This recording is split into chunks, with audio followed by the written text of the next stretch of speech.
what would you say should be your first real estate investment? Should it be like something more residential or commercial? Yeah. So I have this philosophy that I think everybody in their 20s, everybody in their 30s, and it depends on your family dynamics. But I think everybody that's young right now that's looking to win big, and most people in our demographic, we won't be rich. Yeah. There's no joke about that, right? And so we want to buy. Uh-huh. And if we want to buy, then we need to, when you were talking about mutual funds and crypto and this and that. Right. We are looking for ways to get up that financial ladder. Uh-huh. And so the way to do that in real estate is to make your first investment an investment that's going to pay you out. Uh-huh. You could take the liquidity from that, get in it again, right? And so if I like the Monopoly example because it's almost like, hey, listen, in your 20s and 30s, you only could afford Baltic Avenue and Mediterranean, right? Mm-hmm. You buy Baltic Avenue, Mediterranean, and this is what I'm telling all young people, put a duplex on that. But instead of a traditional duplex, we're going to do a detached duplex. So it's the same concept, same footprint. What is the detached duplex exactly? And it is exactly what it is. It means that they do not share a wall, right? Okay. And so as opposed to the normal duplex where you bang on the wall and your neighbor could hear that, Right. Yeah. they just don't share a wall. So it's almost like two single family homes on one property. Okay. Right? Now what that gives you the ability to do, as opposed to selling it as a duplex, You can sell it as 2 lots. you can sell it as two homes, right? Okay. That jumps your income potential drastically. So even if we were to use that 200,000, let's assume you did that as a duplex, right?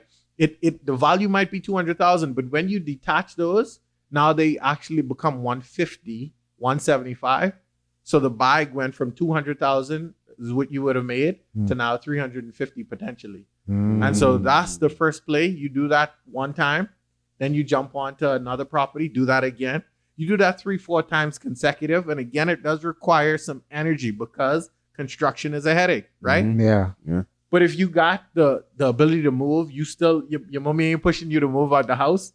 Use that opportunity, the good job you have, the money you have in savings to now pursue that bag for 3-4 years and win big.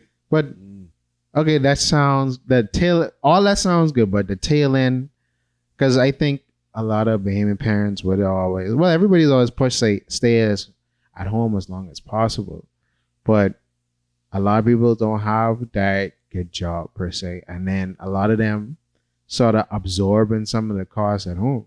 True.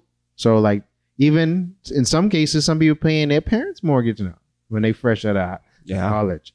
So what advice would you give that? And then also, because I always say when I was going to build a house, I would never build from the ground up. I always go find like a foreclosure and then just add or fix and shift and then flip the house when I don't want it no more. So would you think is best? The second question is, would you think is just building from the ground up is better, or finding something already established and putting your spin on it? Again, it is a specific question depending on who you are and where you are, right? Okay.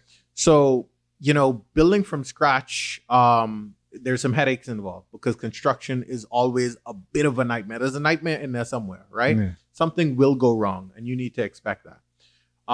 The second alternative of buying something that requires some fixing up is less of a headache, obviously, because most of the property is already there. Yeah. Maybe you're just changing out cabinets, flooring, maybe even a roof. But again, it's not the whole building. Yeah. And so it really depends on where you are and what your situation is. Are you going to need to move into this property?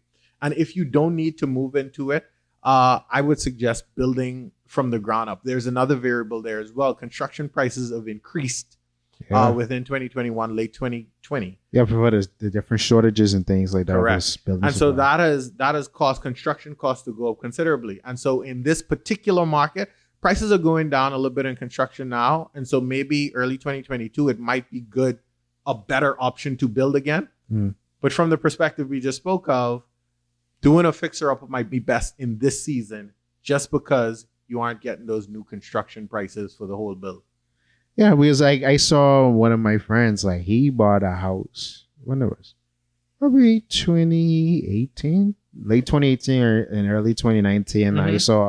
He took a house and then he got a contract and opened up the kitchen, shift around this room, cut this thing, and I was like, And I always told my boy who works at the bank, I'm like, bro, I'm not trying to buy no line and then billing. No, give me something to me see, and I can be like, all right, I can clear this down, move this, add this here, and boom, last headache. You don't have to go through the years. So is it overall okay? Why is the mortgage the same for a fixed opera and when you build from the ground up? Because I never understood that. Because I'm like, someone was paying on this mortgage before, so why is it?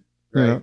So yeah, there are a couple of scenarios where you're getting a fix up. You're getting a fix up in an instance where someone needs to get out quickly, right?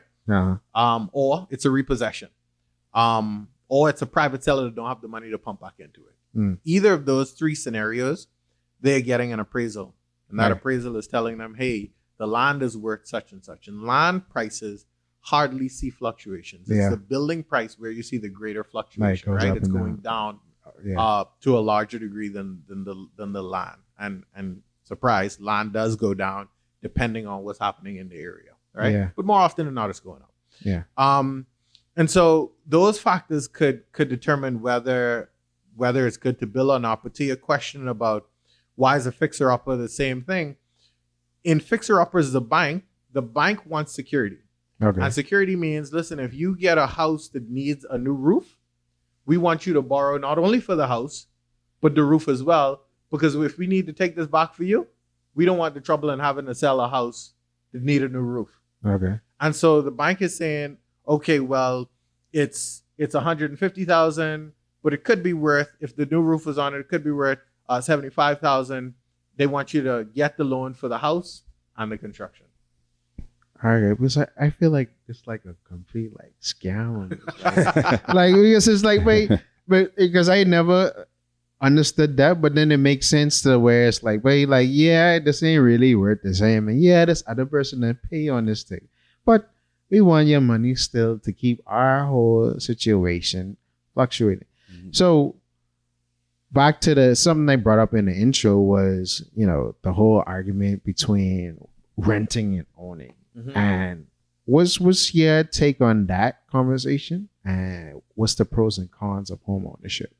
Yeah, I only like renting if renting is a part of a longer term strategy, right? If renting fits into, the puzzle where we're saying, hey, listen, I could do this a couple of times, right? That's where I love renting as an option, right? So let's assume, again, we use the same scenario. You found a lot in the Carmichael Road area. You got the lot at $80,000 and you're going to put a duplex on it. It's going to cost you about $120,000. So we can still use that $200,000 number. You could get potentially $1,300 for rent for a new build in Carmichael. But your rent, you might only need an efficiency because or your contribution to the house might only be like $800. So that means you'll be cash positive on the unit you would have lived in, right? So $1,300 on the unit you would have lived in, right, versus the $800 that where you contributing now.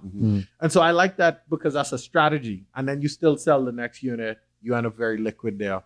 So I like renting as a strategy, but not as a permanent base because it gives you no ownership. It doesn't give you any leverage. Right.